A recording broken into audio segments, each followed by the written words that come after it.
سلام همه دوستان عزیز، وسط شهر مسکو هستیم. میتونستین شما با گواهینامه ایرانی توی این شهر میتونید هر ماشینی که میخواین رو رنت بکنید. ماشینا همه کنار خیابون هست، خب مال شرکت‌های مختلف.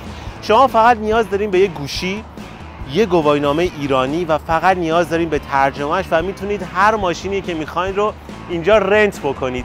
مثلا ما اینجا یه ماشین چینی داریم، خب که الان میخوایم رنتش رو بهتون آموزش بدم به چه صورته. نه تنها ماشینای چینی بلکه انواع ماشینای مختلف مثل بنز، بی ام و حتی تسلا شما میتونید اینجا رنت بکنید. میریم اینجا داخل اپلیکیشن میشیم، میبینید به ما یک تایمی داده، 1 دقیقه حدود ازش مونده. بایستی هر جا که ماشین آسیبی چیزی داره عکس بگیریم.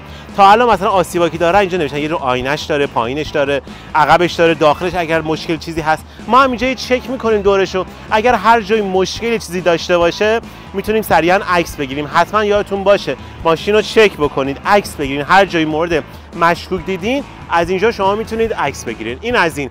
همه چی داخلش نوشته شده، اگر داخل آشغال پیدا کنید حتما عکس بگیرید و اینا بعداً جریمه میشین. و به همین راحتی شما میزنین چی؟ پایه خاک.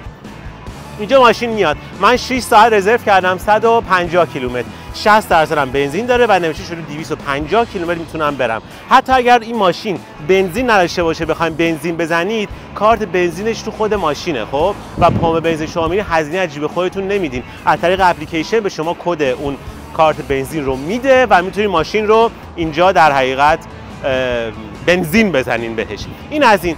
و اینجا ما ماشین رو شروع کردیم. در چنین حالتی درهای ماشین باز میشه و به راحتی شما میتونید وارد بشین و استفاده بکنید. یه نکته بهتون بگم، اگر ماشین هر جا دیدین اگر روغنش کمه، داستانی چیزی داره، باعث داخل اپلیکیشن بزنید شده ماشین نایید. هر مشکل فرمون داره، مشکل ترمز داره، هر مشکلی حس کنید، مشکل صندلی داره، باید سریعا شما عکس بگیریم و داخل اپلیکیشن بفرستین. و در انتها خب 2 تا گزینه اینجا شما داریم. یا حالت استنبایشه، میزنید مثلا میخوایم سوپرمارکت در ماشین رو قفل بکنید، نمیخواین سفر رو به اتمام برسونید، میزنید واشیدانی، یا انگلیسی هم فرمت داره استنبای نوشته. یا اگر بخواید کلا رنت رو به پایان برسونید میزنید که زبیر شینیو، یا تو انگلیسیش میاره فینیش. از 4 طرف ماشین عکس میگیرین دقیق و کامل.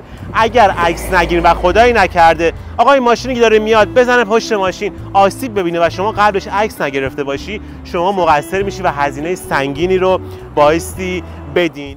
دوستان عزیز، تو قوانین راهنمای رانندگی روسیه بخوام بهتون بگم، خب خط کشی ها خیلی اهمیت داره. شما حتما باید بین خطوط حرکت بکنید.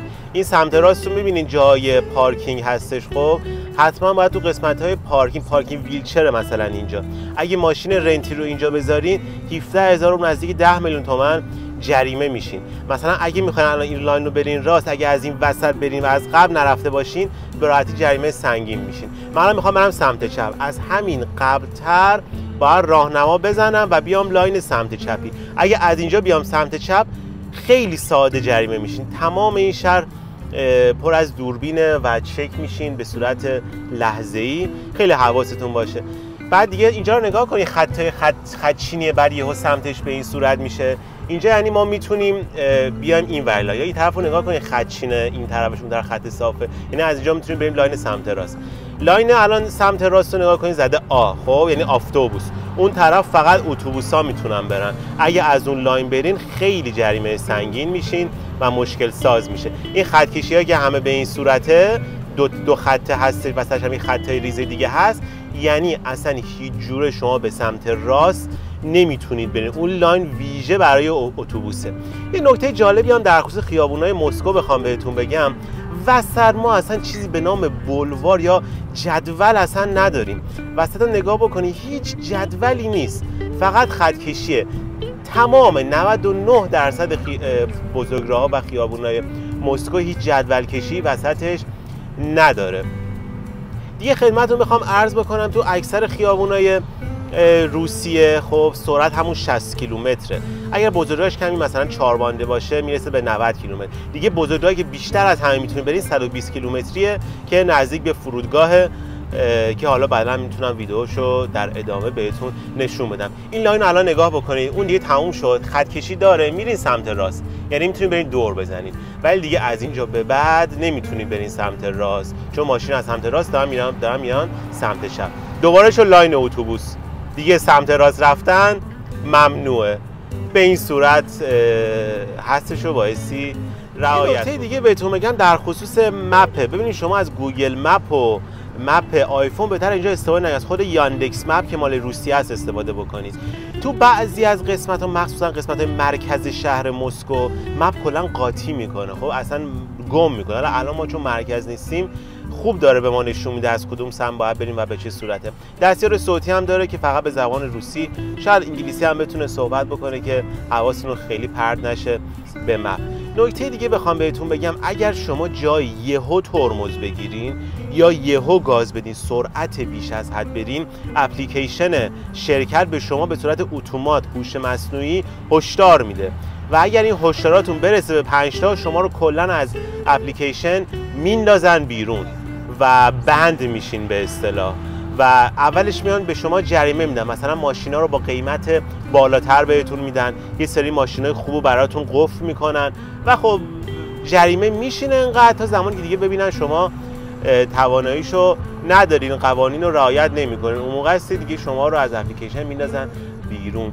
یه نکته دیگه هم بهتون بگم، اگر خدایی نکرده شما توی تصادف‌ها پیش اومد براتون، تو اپلیکیشن شما به صورت عادی بیمه شخص ثالث فعاله، یعنی اگر شما بزنید به یعنی یه نفر بزنه به شما و شما مقصر نباشین، خب پلیس میاد و هزینه‌های ماشین رو همه رو در حقیقت اون شخص میده به شرکت، شما هیچ هزینه‌ای نمیدین اگر مقصر نباشین. ولی اگر مقصر باشین تمام هزینه رو باید خودتون بدین. حالا شما آدمی هستین که ریسک پذیر نیستین یا خیلی از رانندگی خودتون مطمئن نیستین، دفعات اول پشت فرمون مسکو میشینید، لحظه‌ای که دارین ماشین رو رنت میکنید یه گزینه‌ای داره به نام بیمه برای شخص اول. یعنی اگر شما خدایی نکرده جایی من همین الان به همین بنز بذارم پشت این بنزه تا وسطم بیام جمعش بکنم، اون گزینه اگه فعال باشه شما هیچ هزینه‌ای نمیدین و بیمه هستین و همه رو دوباره خود اون شرکت بیمه به شما خواهد داد که این اگرچه قطعا رو هزینه ماشین اضافه میشه چون بیمه اضافه تر میخرید. این قضیه نه تنها برای رنت ماشینه بلکه برای رنت دوچرخه‌هایی که عمومی تو شهر مسکو هستن یا اسکوترها هستن که خیلی زمین میخورن سر اسکوترها. اگر بیمه رو فعال بکنید هر آسیبی بهتون برسه یا به کسی آسیب برسونید تمام هزینه برمیگرده، فقط اولش یه ذره روی هزینه اضافه میشه.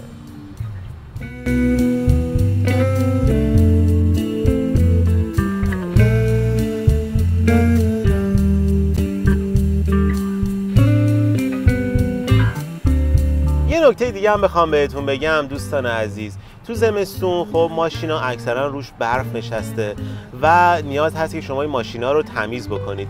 همه ماشینا تو صندوق عقب یه وسیله‌ای داره که هم یخ شکنه و هم کلا برای اینه که بتونید شما برفا و یخا رو کلا از بین ببرین. اگر شما چنین کاری رو ماشین تو برف گیر کرده این کار رو انجام بدین، برفا رو پاک بکنید، همونجا اگه عکس بگیرین از مینیمم 200 رو به بالا به شما در حقیقت جایزه میده، تخفیف میده که میتونید توی سفرهای بعدی استفاده بکنید و تخفیف بگیرید.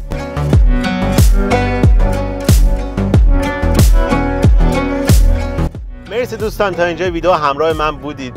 اگر این ویدیو براتون مفید بود حتما لایکش کنید، سیوش کنید. از طریق اینستاگرام دارید میبینید. پیج ما persiarus.com میتونید تشریف ببرید، تمامی اطلاعات و کلی مقاله مختلف رو میتونید پیدا بکنید و نظر، انتقاد، پیشنهاد توی کامنت ها بنویسید و برای تمامی امور مهاجرتیتون با شماره‌های واتساپ در ارتباط باشید.